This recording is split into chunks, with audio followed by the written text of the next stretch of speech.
The session moderator gave us 40 minutes to reach a verdict. He said it like he was apologizing for the inconvenience. His name was Osvaltern, a third-tier administrative overseer whose frond display hadn't moved from polite boredom since he opened the chamber door, handed us the case binder, and told us that Cadet Yethamoris of the Solvith delegation stood charged with dereliction under the Academy's Operational Conduct Statute 7.2c, deliberate misreporting of a training outcome. If found culpable by peer consensus, Yethamoris would be expelled from Vethsoren Unified Command Academy within 48 hours, his record sealed, his billet reassigned. Osvaltern had delivered that information with the same energy most people use to describe the weather on a planet nobody cares about. Peer consensus is defined as unanimous agreement among the 12 designated cadet jurors, he said, reading from a card he clearly had memorized. The session will reconvene at the 90-minute mark for official recording of the verdict. Food and water are provided at the secondary table. Then he left. I set my case binder on the table in front of me and looked at the room. The condemnation chamber was a 10-sided room with curved walls the color of old bone, lit by a grid of ceiling panels that produced the same flat, clinical brightness I had learned to associate with rooms where decisions were made and not revisited. There were 12 chairs around a central table, each with a small embedded display and a privacy screen for the initial vote. The chairs themselves were Solvith standard, slightly too wide, slightly too low for my frame. I had been sitting with my weight forward all morning. The 11 other cadets in that room had been at Vethsoren for at least one full cycle longer than I had. I had been there for 14 months, the first human cadet in the Academy's 63-year history, a distinction Osvaltern had noted during my intake interview with the same tone he might use to flag an unusual weather pattern. Most of the 11 were Solvith. 3 were Kelthais. One was a Vethrani exchange cadet named Ospurik, who had barely spoken to me since orientation, but had a habit of positioning himself slightly behind whatever group he occupied, which made him easy to track in a room. I knew all of them by billet and call sign. I did not know all of them well. What I knew about Yethamoris I had read in the binder over the last 20 minutes, sitting at this table while the others clustered and talked. He was a second-tier navigation cadet, 18 months into the program, rated in the top quartile of his cohort on practical exercises. The charge against him was specific. During the Veth-Kareth approach simulation 4 weeks ago, he had logged a navigation sequence as completed with a 94% accuracy score. Internal review had found, 11 days later, that the actual log telemetry showed a 61% accuracy score on the critical final leg. The discrepancy had been flagged by an automated audit system. Yethamoris had been presented with the raw telemetry and had not disputed the numbers. He had said, in his recorded interview, only that the score he logged had reflected his understanding of his performance at the time. That was the entirety of it. Osvaltern had handed us the binder in 40 minutes and a verdict form with 2 boxes. I spent the full intake period reading, not skimming, reading.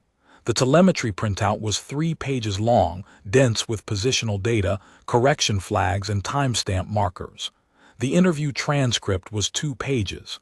The review board summary was half a page. I read the review board summary 3 times and found the same gap in it each time. And then I read the telemetry again and confirmed the gap was real and not a misread on my part. The cadet to my left, Selva Thorin, first-tier tactics, senior by 2 cycles, whose frond stayed in a narrow green-gray band that I had come to read as self-assured impatience, leaned back in his chair and looked around the table. "Shall we take the first vote?" he said, not a question. Nobody objected. The privacy screens came up.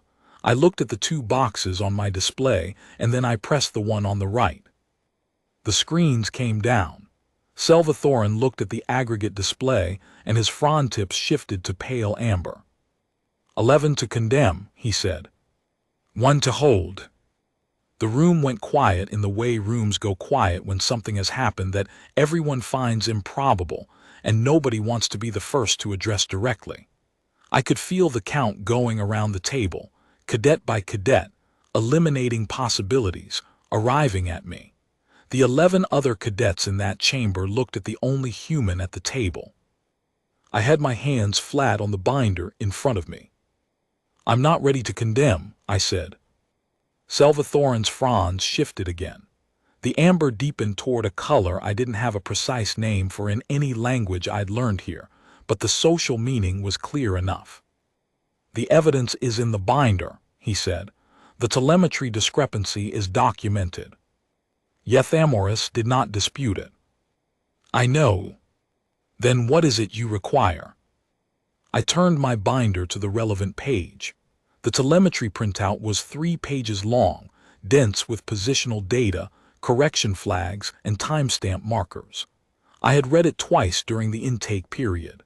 I had a question about it that I had not yet found an answer to, and I was not in the habit of deciding things before I found the answer.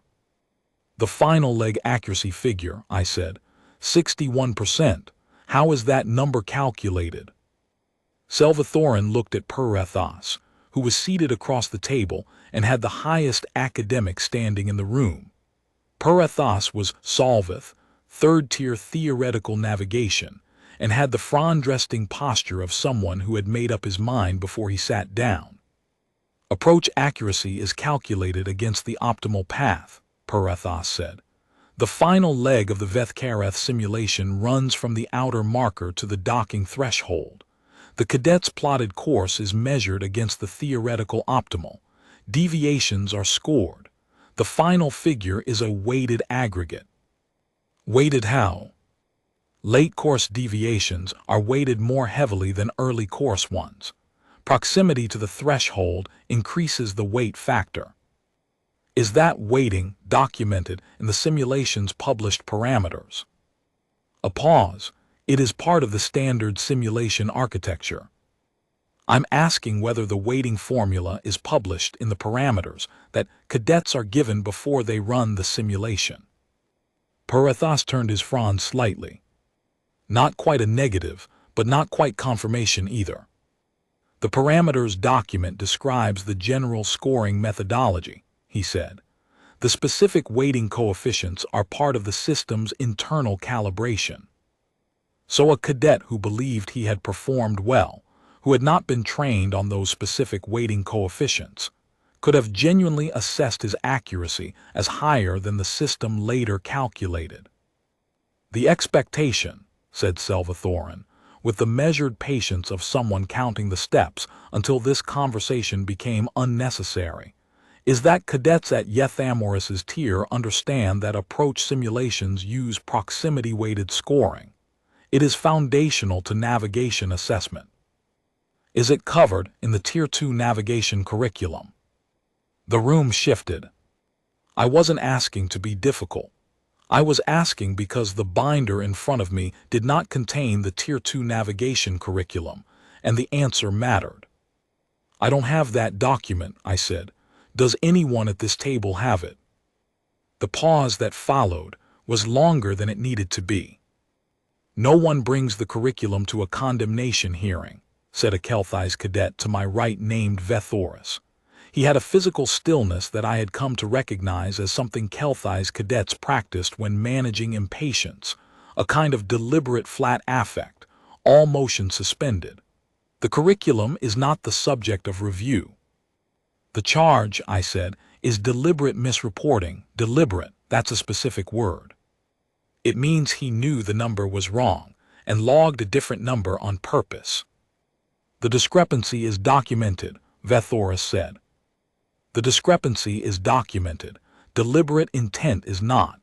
I turned to the next page in the binder. This is his recorded interview. He says the score he logged reflected his understanding of his performance at the time. That's not a confession to deliberate misreporting. That's a description of a genuine misreading. A misreading of more than 30 percentage points, said Parathos. Yes, which is why I want to know how the weighting works and whether he was trained on it. Because if the answer to that second question is no, then this looks less like deliberate falsification and more like a cadet who miscalculated his own score.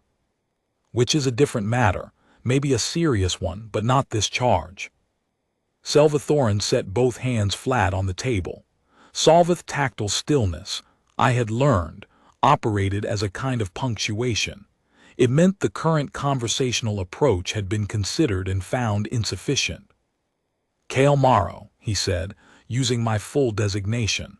Shall we make an administrative request for the curriculum? Yes, I said, I'd like to do that. He went to the terminal in the corner. It was a freestanding unit, the same institutional bone white as the walls. The request took 11 minutes to process. In those 11 minutes, the room split into two conversational clusters. Parathos and two other Solveth cadets discussed something in low tones at the far end of the table. I could follow the frond register but not the words, and what I read was somewhere between frustration and recalibration. Vethoris sat alone, and was still in the way Kelthai's cadets are still when they are thinking rather than waiting. Osburic had moved to the secondary table and was eating, which I chose to interpret as pragmatism. A Solveth cadet named Perithvel, second-tier logistics, had opened her binder to a fresh page and was taking notes, which was the first behavior in this chamber that had resembled mine. Catharvin walked over and sat down next to me. He was a Kelthai's cadet, highest-ranked sparring cadet in our intake cycle, with the physical economy of motion that made some cadets difficult to read and others impossible. He had been among the 11 who voted to condemn in the first round. He had not spoken since Salvathoran called the vote. He didn't say anything right away. He had a quality I had noticed in the sparring yard, a kind of unhurried physical ownership of whatever space he occupied, which made you wait for him to decide to speak rather than prompting him. You've done this before, he said. Done what? This, he gestured, a spare movement that took in the room. Deliberation that doesn't end when the room wants it to. I thought about how to answer that. Humans have a specific thing we do, I said, where we require agreement to be harder to reach than disagreement. It takes longer. It's supposed to. Why? Because if you make agreement easy, you stop checking whether it's right. Catharvin was quiet for a moment. His flat Kelthai's eyes moved to the administrative terminal, where Salvathoran was reading something on the screen. You don't think he did it, Catharvin said. I don't know if he did it, that's the point. That's a different thing. Yes, I said, it is. He sat with that for a moment. In the sparring yard, he said, when the outcome is uncertain, we proceed on best assessment. You cannot wait for certainty in a physical engagement. No, I said, but we're not in the sparring yard. This is a verdict. His career is the thing we're deciding. The rules about how much certainty you need are different when the cost of being wrong is that high and you can't take it back. Catharvin looked at his hands, which were resting on the table with the same deliberate calm he brought to everything else. Can you always tell when you have enough certainty? No, I said, but I can almost always tell when I don't. He didn't answer that. He sat there, and I sat there, and the terminal across the room hummed quietly while Salvathoran waited for the registry's response. After a moment, Catharvin turned slightly. The others voted fast, he said. Yes, I voted fast. I know. In the sparring intake evaluations, fast decisions are rewarded, he said. Delayed response to a threat profile is scored as a deficit. The training optimizes for quick resolution under pressure. We are not taught to sit inside uncertainty. A pause. We are not taught that sitting inside uncertainty is sometimes the correct move. I looked at him. He wasn't being self-critical in a way that required a response. He was building something, and I could see him building it. You held, he said, The rest of the room decided in the intake period. You read for 20 minutes and then held. Yes. What were you looking for that the rest of us weren't? The gap between what the charge says and what the evidence shows, I said. The charge says deliberate. The evidence shows a discrepancy. Those are not the same thing. I was looking for what connects them. If that connection exists, it should be in the binder. It wasn't. And the absence of the connection was itself information. Yes, when evidence of intent is missing from a case that requires intent, that's not a gap the room should fill with assumption. That's a gap the case hasn't closed. Ketharvan held his eyes on the terminal. Solveth investigation methodology, he said, operates from the established finding. The review board found deliberate intent. We were presented with their finding. The implicit expectation was that we would validate it. Yes. You treated it as a hypothesis instead. I treated it as what it was, I said. A conclusion reached by people who weren't in this room. My job here is not to repeat their conclusion. It's to determine if I can independently reach the same one. If I can't, I shouldn't. Ketharvan nodded once, with the economy of a cadet who doesn't use gestures unless they mean something. Then what you're doing, he said, is not defiance of the review board. It's the actual function of this chamber. Yes, I said, that's exactly what it is. He went back to his original seat after that, but something had changed in his posture, the slight forward lean of someone who had settled into a problem rather than waiting for it to end. Salvathoran returned to the table with a printed document. He set it in the center, and the cadets near him leaned in to read. I didn't need to lean in because Salvathoran's front display told me what the document said before he opened his mouth. The Tier 2 navigation curriculum includes a general session on approach scoring methodology, he said. Proximity weighting is listed as a component of approach assessment, with a reference to the full technical specification document. The reference document is available through the Navigation Academic Portal. Is it assigned reading? I asked. Salvathoran's frown shifted. It is listed as a supplemental reference. I looked at the word supplemental and let it sit on the table between us for a moment. So the curriculum tells cadets that proximity weighting exists, I said, and it points them to a technical document that explains how it works. But the document itself is supplemental, not assigned, not tested. The expectation at Tier 2. I know what the expectation is, I said, but expectations and training are not the same thing.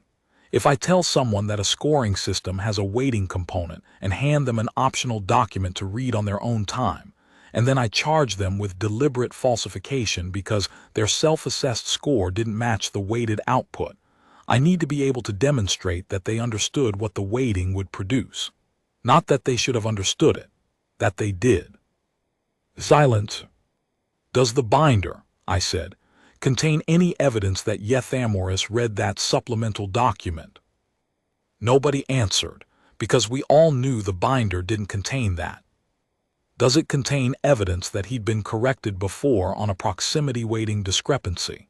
Any prior review, any flag, any instructor notation? Purathas checked his binder with the careful attention of someone hoping to find something they had previously overlooked. He shook his head. So, I said, what we have is a discrepancy between a self-assessed score and a system-calculated score, a scoring system whose technical specifications were supplemental reading, no prior flags, no pattern, and an interview in which he said directly that he logged what he understood his performance to be. He is a second-tier cadet, Purathas said. His voice had changed slightly, still measured, but the automatic quality of certainty was beginning to give way to something more considered. The standards for self-assessment are clear. Clear to whom? I said. To us, sitting here with the technical specification. Were they clear to him before he ran the simulation? Nobody answered that one either. Purathvel was still taking notes. I watched her write something, pause, underline it, and write something else. Then she looked up. "What would constitute sufficient evidence of intent," she said, "in your framework?" It was a fair question, and the fact that she was asking it told me she was working towards something, not defending a position. "A pattern," I said, "prior instances of similar discrepancies. A correction that was made and then repeated. A discrepancy that appears specifically on assessments that matter for advancement. Or demonstrated knowledge of the specification. He's been tested on it, he's discussed it. It shows up in his notes, making a genuine misreading implausible.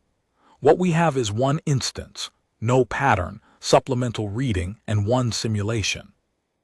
And if we cannot determine which it is from the available materials," she said. "Then we cannot vote to condemn," I said. "That's the mechanism. Uncertainty about intent is not a reason to extend the benefit of the doubt to the institution. It's a reason to hold."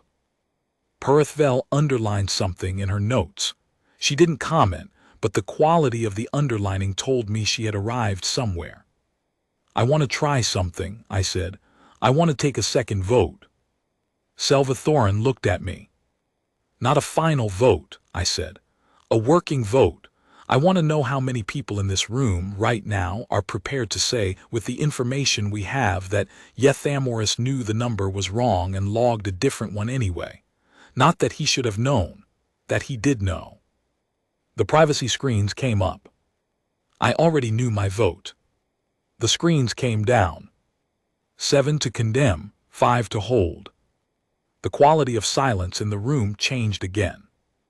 I had been tracking the room's emotional register the way I tracked frond displays and physical stillness and conversational positioning. And what I was reading now was something I had seen in deliberative rooms before. The moment when a unanimous position fractures, and each person who held it has to decide, privately, whether they still believe it or whether they believed it because everyone else did. Salvathoran did not look at the aggregate display for a moment longer than usual. When he did, his fronds settled into a color I had not seen on him before, not quite gray, not quite amber, something in between. 5 held, he said, and it wasn't quite a question. "The question I asked is more specific than the charge," said Vethossel, second-tier engineering systems, Kelthais, who had been among the 11 in the first vote and was among the 5 in this one. She was compact and precise in her physical movements and had the engineering cadet's habit of testing structures before committing weight to them.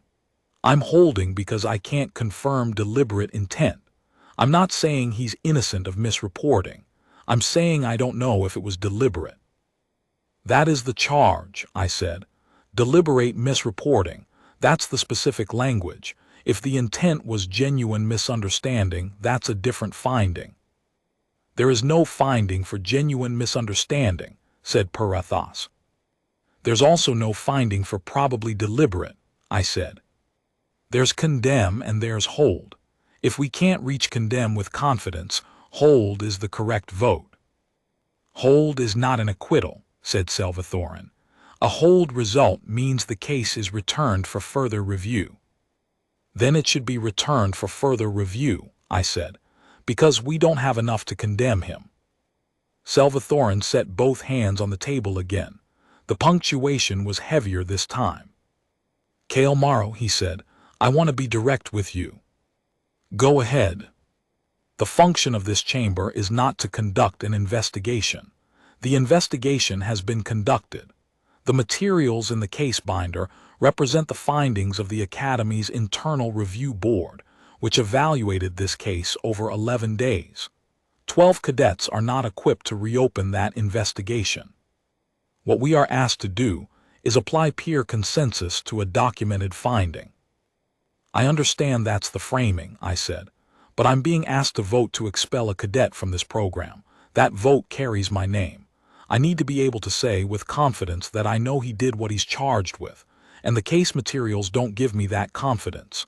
The documentation shows a discrepancy. It doesn't demonstrate intent. If the review board considered intent and found evidence for it, that evidence should be in this binder. It isn't." Vethossel was nodding. with the controlled precision of someone who chooses her agreements carefully. The internal review board's process is not subject to challenge in this chamber, said Parathos. I'm not challenging their process, I said. I'm noting what I can and cannot determine from what they gave us. They gave us numbers. The numbers show a discrepancy. The charge says that discrepancy was deliberate. I can see the discrepancy. I cannot see the deliberateness. If they have evidence for it, I'd like to see it. If they don't, I'm not voting to condemn a cadet on the strength of a discrepancy and an assumption. The room was quiet for a longer time. Then Parathval said, "Is there a mechanism to request supplemental materials from the review board?" "There's the terminal," I said. "Using the terminal again," said Salvathorin, "extends the session further." "I know." He looked at the room. The room, I noticed, did not look back at him with the same unified register it had 2 hours ago. Something had shifted in the distribution of where people placed their eyes. "I want to make a request," Parathval said, "for the review board's notation on intent assessment. Specifically, what evidence did they consider when making the finding that the misreporting was deliberate?" Salvathorin looked at the terminal. He went to it again. This request took longer, 22 minutes. The room reorganized itself in a way that felt different from the first wait. Conversations that had separated now recombined. Vathoris, who had spoken once at the beginning of this session and had been physically still ever since, got up from his chair and went to the secondary table.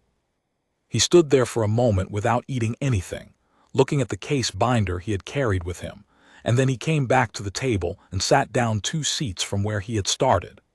I didn't comment on the repositioning, but I noted it.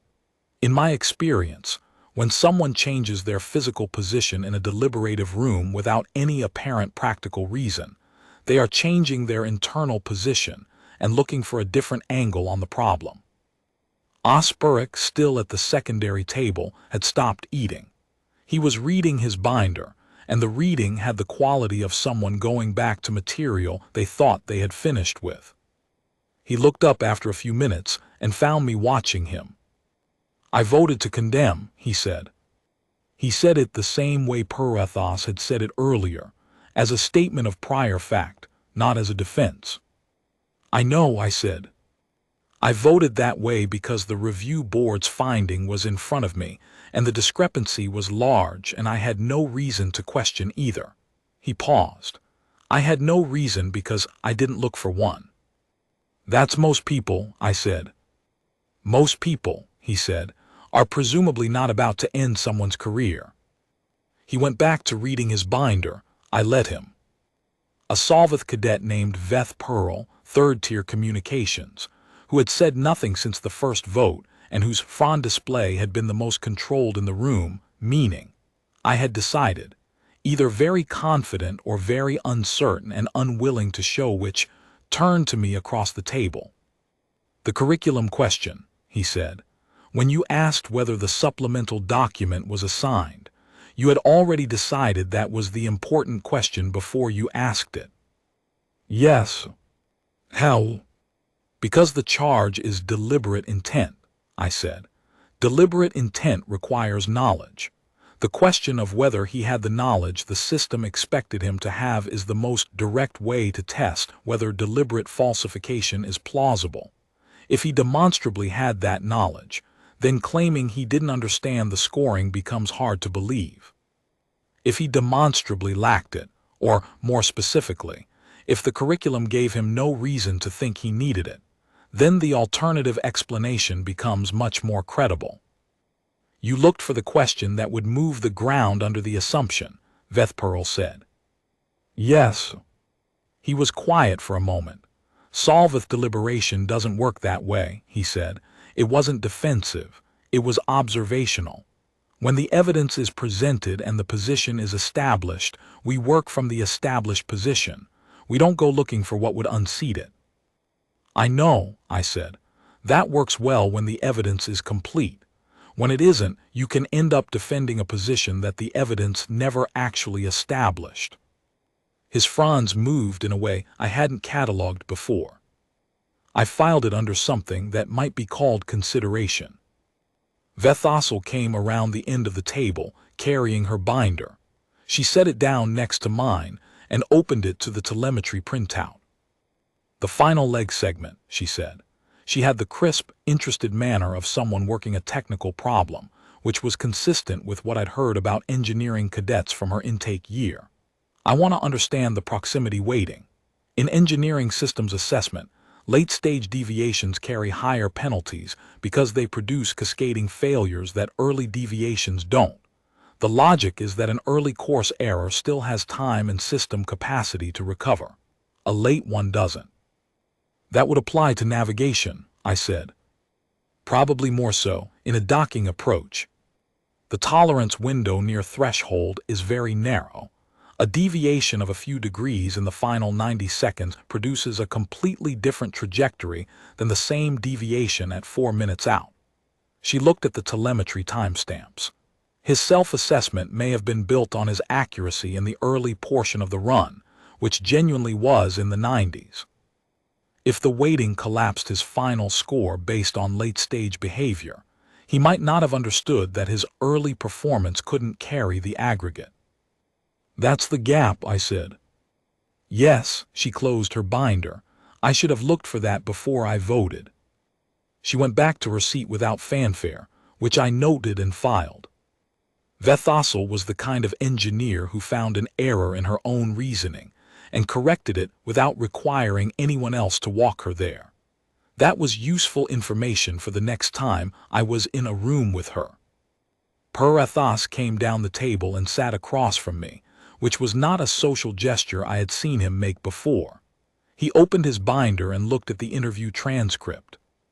"He said the score reflected his understanding," Perathas said, not accusatorially, more like someone reading a line aloud to see how it sat. "He did," I said. "That could be a constructed defense." "Yes, it could. People do lie in their own defense. But we have to be able to say more than this could be a lie.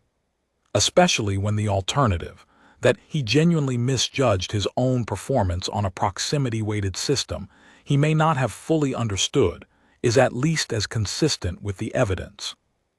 "More than 30 percentage points," he said again. "Yes, that's a large gap. Large enough that I'd want to understand the weighting before I decided what it means. A proximity-weighted system with high coefficients near the threshold can produce outputs that look dramatically different from a cadet's linear sense of how he did. The final moments of an approach are exactly when a cadet might feel he was performing well, while the system was accumulating heavy penalties he couldn't feel from inside the sim. Perathas looked at the telemetry printout. "The final leg is 4 minutes, he said, if the weighting is severe in the last 90 seconds. Then a cadet who felt the approach was solid in the first 2.5 minutes might accurately log something in the 90s while the system outputs something in the 60s, I said. Not because he lied, because he experienced the assessment from one end and the system calculated it from a different end. He read the telemetry again. I watched his fronds. The color shifted into something genuinely different from the posture he had arrived with. That would require the final leg weighting coefficients to be very high, he said. It would. I don't have the coefficients. You asked the registry for the curriculum, not the simulation parameters. We could ask for the parameters. Perathas looked at the terminal. We could also wait for the review board's intent notation, I said. If they have evidence that doesn't require us to know the coefficients, if they have a direct account, or a pattern, or a prior correction, then we don't need the parameters. He thought about that, and if they don't have that evidence, then the question of the coefficients becomes the next one, I said, one at a time. He read the transcript line again. Supplemental, he said, and I heard in the way he said it the same weight I had tried to place on it earlier. When Salvathorin returned to the table the second time, he was carrying a shorter document. He set it down with more care than the first one. "The review board's notation on intent assessment," he said. He read from it. Intent assessment. The review board considered the cadet's prior performance record, the magnitude of the discrepancy, and the standard expectation that Tier 2 cadets understand approach scoring methodology. The board determined that the discrepancy was too significant to be the result of genuine misunderstanding. He stopped reading. He set the document down. The room looked at the document. I read it again in my head. Then I looked around the table. "That's not evidence of deliberate intent," I said. "That's a logical inference from the size of the discrepancy and an expectation about what cadets should know. Neither of those things is evidence. The size of the discrepancy doesn't tell us whether he intended it. The expectation about knowledge doesn't tell us whether he had it." "It is the review board's finding," said Salvathorin. "I understand that. I'm not saying the review board made a procedural error.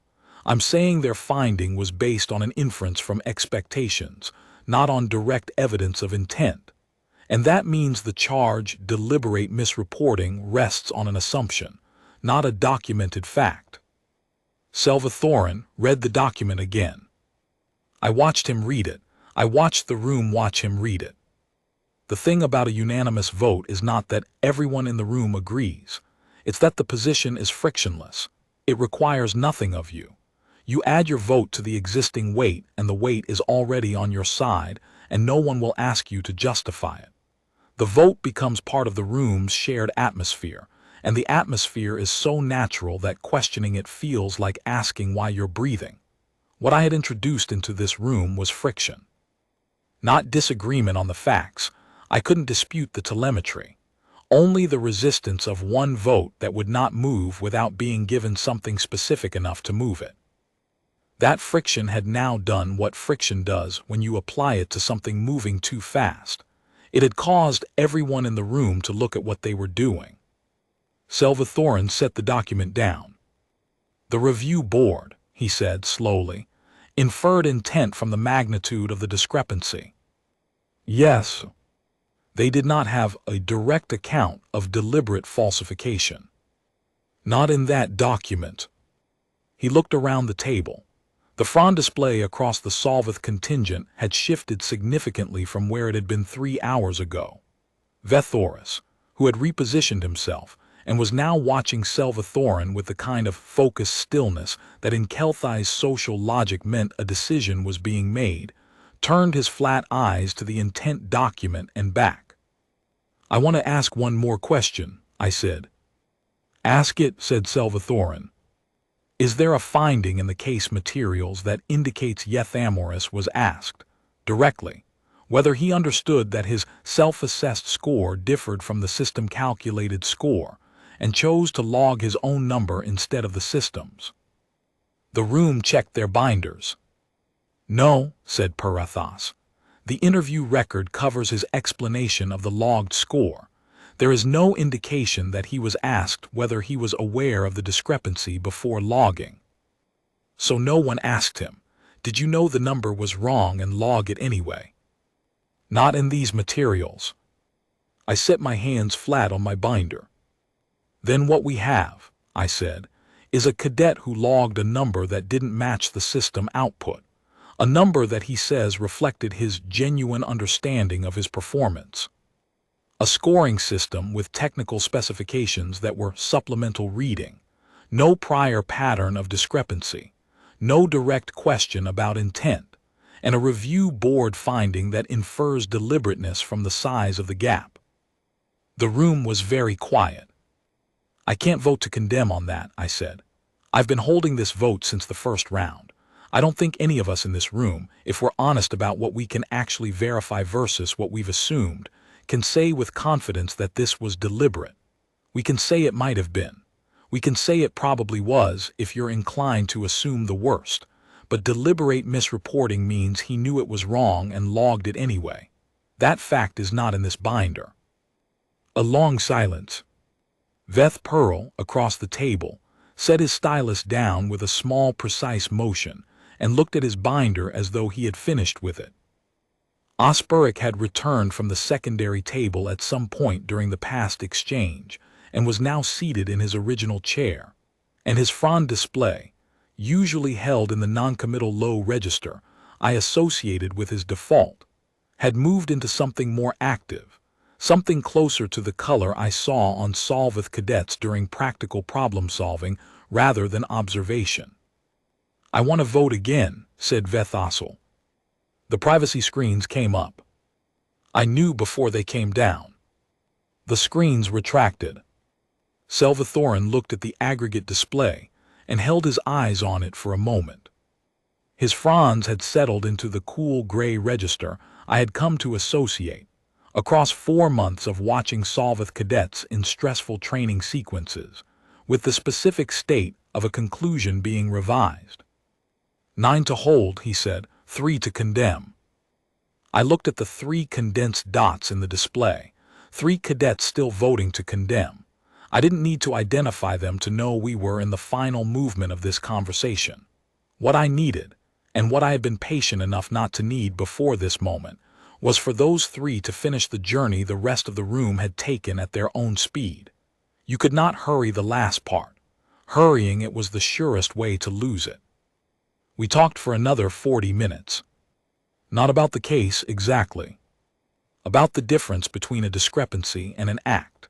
About what a charge of deliberate intent requires that a charge of negligence does not. About whether the function of this chamber was to ratify the review board's inference or to apply independent peer consensus to a documented finding, and whether independent consensus meant anything if it never returned a different result than the finding it was meant to evaluate. Parathos said, at one point, if this chamber always confirms the review board's finding, its function is ceremonial. It is a formality that costs time and adds no independent evaluation. It was the most clearly he had stated a position in the last 3 hours, and it landed in the room with more weight than anything I had said, because it came from him. Vethoris said, shortly after, peer consensus exists in the statutes because the founders of this academy believed that a finding imposed by the administration and a finding confirmed by the cadet body carried different institutional weight. If the cadet body confirms without independent deliberation, it is not the founder's mechanism. It is a rubber stamp. I hadn't said anything like that. I didn't need to. Veth Pearl, who had been quiet since our exchange during the second wait, turned to address the room. He had the precise, economical diction of a communications cadet, and when he chose to use it formally, the room tended to pay attention. I changed my vote in the last round, he said. I want to say why. I voted to condemn in the first round because the review board's finding was in front of me and the room was aligned, and I did not ask what it would take to challenge it. I accepted the inference because the room had already accepted it. That is not independent assessment. That is social agreement dressed as deliberation. I don't want to do that again. It was the kind of declaration that makes the remaining holdouts visible without naming them. The room already knew roughly who they were, but Veth Pearl's statement stripped the social cover from continuing to hold a position that even its own prior supporters were publicly walking back from. Catharvin spoke during that 40 minutes. It was the second time he had spoken in the entire session. He said, if peer consensus is only ever confirmatory, it is not consensus. It is ceremony. Nobody argued with that. One of the 3 remaining condemn votes shifted at the 60-minute mark. I knew it before the screen came down because of a physical shift. In the posture of the cadet I had marked as the most likely to move, a slight uncrossing of arms, a small adjustment of weight, the kind of postural change that follows an internal decision. When the screen came down and the display read 8 to hold, I noted it and moved on. The second one shifted another 15 minutes later, and I knew that one before it happened too, because the questions he had been asking, careful, technical, returning always to the same gap between the review board's inference and the direct evidence, had been the questions of someone building his way toward a different conclusion. He had needed time to finish building it. I had learned, a long time ago not to interrupt that process. You introduce the crack. You let it work. 1 to condemn. The last one was Salvathoran. I had known for the last hour that it would be, and I had known for the last hour that this was not because Salvathoran was unreasonable. He was, in fact, one of the sharpest cadets in this room. The weight he was carrying was not stubbornness but something more considered. He had voted to condemn in the first round. He had organized this session. He had sent the administrative requests with his identification number attached, and a shift in his vote was a more complicated act than a shift in anyone else's. It was not just an opinion changing. It was a public position changing, in a room where everyone had watched him hold it. We were alone in the final conversation. Effectively, the other 10 cadets had sorted themselves out and were eating from the secondary table or reviewing their binders or talking quietly in pairs at the far end of the chamber. Salvathoran was reading the review board's intent document for what I estimated was the 6th time. "If I shift," he said without looking up, "this goes back for supplemental review." "Yes." "They will investigate further. The case extends." "Yes." "That is not comfortable for Yethamoris." "No," I said, "it isn't. A hold is not an acquittal. He'll carry this while the review continues. That's a cost. But the alternative is that we condemn him on evidence that doesn't establish what the charge requires." "Yes." He set the document flat on the table. He looked at the terminal in the corner, though he wasn't going to use it. He looked at the frond display of the cadet across the room who was eating. He looked at his own hands. "Why didn't you argue this at the start?" he said. "Before the first vote, you had read the binder, you had the same questions. You could have raised all of this before we voted." I had thought about this. "Because the room would have heard it as objection before engagement," I said. "When 11 cadets look at a binder and reach the same conclusion, a dissenting voice before the vote reads as procedural reluctance. The room files it as personality, not substance. You'd have heard my arguments with the 12 of you already aligned on the other side. You would have answered each one and moved on, and the vote would have been 12 to nothing. And instead there was a gap, one vote that didn't land where the room expected it, and the gap was specific enough that it required an answer. 11 cadets voting to condemn and 1 holding is a different conversation than 12 cadets voting to condemn." "The gap forced the questions," Salvathoran said. "Yes, the questions were always available. The gap is what made the room ask them." Salvathoran was quiet. He looked at the binder in front of him, then at the document, then past both of them at something further away. "We were moving fast," he said. "Yes." "We were moving fast because there was no reason not to. The materials were clear. The room was aligned. 40 minutes felt like more than enough." 40 minutes is enough," I said, "when the evidence is complete. When it isn't, 40 minutes is just the speed at which you arrive at a confident mistake." He was quiet for a long moment. When he spoke again, his voice had shifted into something that had less of the tactical officer's register in it and more of something older. "The review board," he said. "They ran 11 days of review, specialists, access to the raw telemetry logs, the simulation parameters, the cadet's full record. They concluded deliberate intent." "Yes." "And you held 1 vote against their conclusion." "Yes." "Why does your uncertainty outweigh their 11 days?" It was a fair question, and he had earned it by asking it seriously rather than as an attack. "It doesn't," I said. "My uncertainty doesn't outweigh anything. What it does is require that their conclusion be expressible as evidence rather than inference. They spent 11 days on this. I believe that. I also believe they arrived at a conclusion and worked backward from it, because the only thing in that document is the discrepancy is too large to be genuine misunderstanding. That's a judgment call. Maybe it's right, but if I accept judgment calls as evidence, then I'm not doing independent assessment. I'm just trusting the authority above me, which is exactly what peer consensus is supposed to check. Salvathoran looked at the intent document. They did not ask him directly, he said, whether he knew. No. That seems like a fundamental question to leave unasked. Yes, I said, it does. He set both hands flat on the table.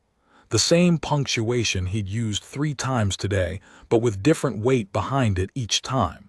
This time it felt final. The review board assumed the answer was obvious from the size of the gap, he said. We nearly did the same thing. Yes. That's a process error. Not one we made, one they made, but we would have ratified it. Yes. He was quiet for a moment. How long have humans used this principle? He said. The threshold you applied today, evidence rather than inference for an irreversible verdict. Is it a recent development? No, I said. Some version of it is older than writing. We had it in oral legal traditions before we had courts, before we had states. The specific language changes across cultures and centuries, but the underlying logic, that certainty has to reach a threshold before you can take an action you can't undo, that has been continuous in one form or another for a very long time. Salvathoran looked at his hands. Vethsaran is 63 years old, he said. The condemnation chamber statute was written 41 years ago. 41 years, and this chamber has never returned a hold verdict. I know, I said. Osvalturn's face told me that. 41 years, Salvathoran said again. Every case confirmed, and no one questioned whether that was correct. He paused. Or whether the chamber's function required questioning. A process that's never been tested isn't proven, I said. It's just untested. Salvathoran read the intent document one last time, with the attention of someone reading a thing they have already decided about, wanting to be sure of what they have decided. Then he put it down. I want to take a final vote, he said, in a voice that had the quality of something that has been decided and is being documented. The privacy screens came up. I sat in the flat clinical light and thought about Yethamoris, who was somewhere else in this building waiting for a verdict from 12 cadets who had never met him. And I thought about the 40 minutes Osvalturnn had suggested for deliberation. And I thought about the specific human stubbornness that had always confused people who encountered it. The refusal to let the weight of a room substitute for the weight of evidence. It was not a comfortable trait. It made rooms slower and conversations harder, and it required everyone in the chamber to do more work than they had planned on doing. I had never once in my life apologized for it, and I was not going to start today. The screens came down. Salvathoran looked at the aggregate display. He held his eyes on it for a moment. 12 to hold, he said. The room was quiet in the way rooms are quiet when something has finished. Osvalturnn returned at the 90-minute mark, exactly as scheduled, and Salvathoran handed him the verdict form with the hold box filled in. Osvalturnn looked at the form. He looked at the room. His front display did something I hadn't seen it do before, a brief, uncontrolled flicker, some expression that didn't quite have a name in his professional register. The administrative equivalent of surprise. Supplemental review will be scheduled, he said, in his administrative weather report voice. Thank you for your service to peer consensus process. He left. The room began to break up. I collected my binder, straightened my chair, and stood. Catharvan fell into step beside me as I reached the door. One question, he said. I stopped. You said it takes only one vote, one gap, to require the conversation. Yes. Were you certain you were right? I thought about that for a moment. Not about my answer, but about the precision of the question, and whether to answer the question he had asked or the question he was really asking. I was certain I couldn't vote to condemn, I said. Whether I was right about Yethamoris, I don't know. The review will tell us. Maybe there's evidence I didn't have access to that confirms the charge. Maybe the review finds what I think it'll find, which is that a cadet misread his own score on a system whose technical specifications he may not have fully absorbed. I don't know which it is. Then why hold? Because I couldn't tell the difference from inside this room, I said. And if I can't tell the difference, I can't vote to end his career. That's not my uncertainty being indecisive. That's my uncertainty doing exactly what it's supposed to do. If you can't establish that something is true, you can't act as though it is. Not on something that irreversible. Catharvin was quiet for a moment. The flat Kelthai's eyes held on something past me, down the corridor. Humans, he said, and then stopped and seemed to reassemble the sentence from the beginning. The process you described, one gap, a refusal to be frictionless, is that formal? Is it taught? Yes and no, I said. It's formalized in some of our legal structures. But it starts as something simpler, a belief that agreement should have to earn itself, that the room coming to the same conclusion isn't the same as the conclusion being right. I picked up my binder. Every time we let a room be unanimous too easily, we make it slightly harder to trust the next unanimous room. So we don't let it happen easily. We introduce friction. We ask whether we're sure. We hold the vote until we are. He thought about that. That sounds, he said carefully, like something that could be very inconvenient. It is, I said. Most of the important things are. I walked out of the chamber into the corridor, and the corridor light was the same flat institutional white as the chamber light, and I had approximately 12 minutes before my tactical systems lecture started on the 3rd floor, so I walked at the pace that would put me there without rushing. Behind me, I heard the chamber door open and close twice. I didn't look back. I did not know what the supplemental review would find. I knew what I had done in that room, which was the only part that was mine to know. The rest, whether the review board found direct evidence of deliberate intent, whether Yethamoris had known exactly what he was doing when he logged that score, whether today's hold had protected an innocent cadet or delayed the proper accounting of a guilty one, that was not mine to control. I had applied the standard I knew how to apply, and the room had met it, and the case would proceed to the next stage with more information than it had gone into this chamber with.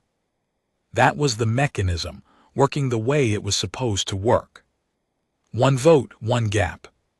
The room had been moving too fast in a direction nobody had stopped to check, and I had applied the only thing I had available, a single held vote, and a set of specific questions that required specific answers. And the room had eventually done the thing rooms can do when the conditions are right, which is turn itself around. I had been in enough deliberative rooms to know that it didn't always work. Sometimes the room had too much momentum, and one vote was not enough. Sometimes the case materials really were conclusive, and the room's speed was justified, and the single dissenting voice came out the other end having held things up for hours over nothing. That was also a possible outcome. I had learned to be at peace with that possibility, because the alternative was to let the fear of being wrong alone convince me to join the weight of a certainty I hadn't verified.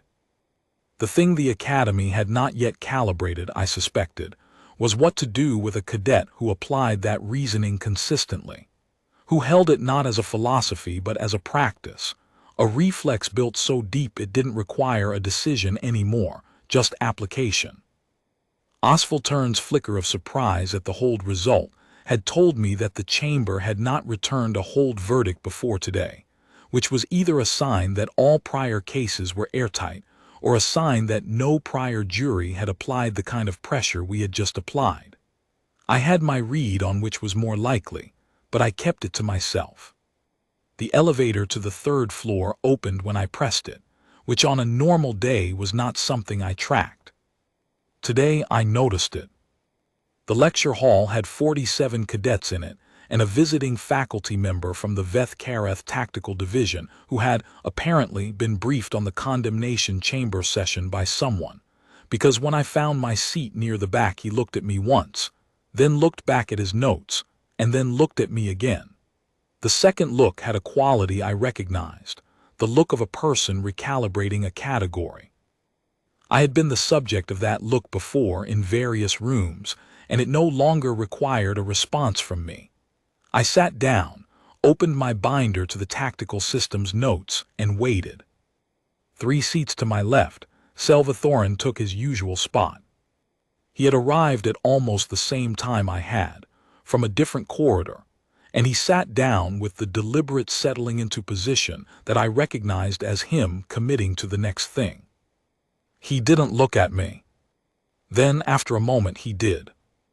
I gave him nothing, not a nod, not a small human gesture of acknowledgement, just the return look of someone who had been in the same room for the same duration and had done what the room required of them and was now in the next room doing the same.